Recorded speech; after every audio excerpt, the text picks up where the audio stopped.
দ্বিতীয় দিনৰ যি কাৰ্যসূচী হিচাপে ৰাতিপুৱা আমাৰ যি জাতীয় যি চং এইটো আমি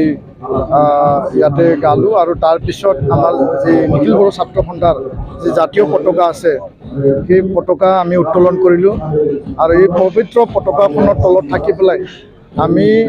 আটাইবোৰ নিখিল বড়ো ছাত্ৰ সন্থা জিলা আঞ্চলিক ইয়াৰ প্ৰতিনিধি আৰু অবজাৰ্ভাৰ যিমানখিনি আহিছে আমি বড়ো জাতিক আগুৱাই নিয়াৰ বাবে পুনৰবাৰ আমি সংকল্প ল'লোঁ আৰু জাতিৰ স্বাৰ্থত আমি নিষ্ঠা সহকাৰে আমি কাম কৰি যাম আৰু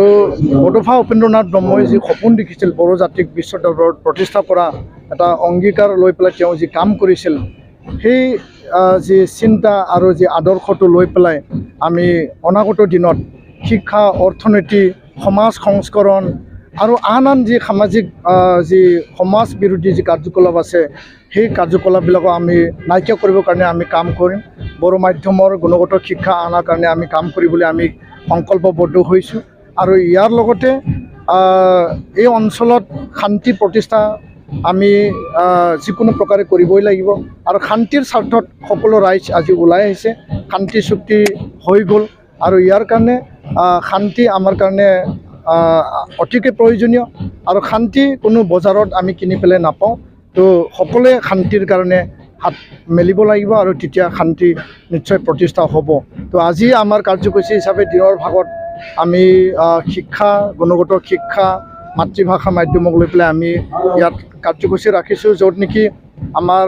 অসমৰ শিক্ষামন্ত্ৰী ৰণোজ পেগু ডাঙৰীয়া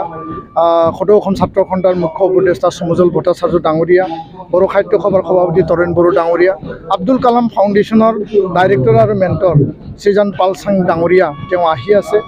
আৰু পিছবেলা আমাৰ স্কিল এণ্টাৰপ্ৰিনিয়ৰশ্বিপ আৰু ইউথ এম্পাৱাৰমেণ্টক লৈ পেলাই আমাৰ আলোচনা আছে আমি ইয়াত অসম গৌৰৱ বঁটা প্ৰাপকসকলক সম্বৰ্ধনা দিম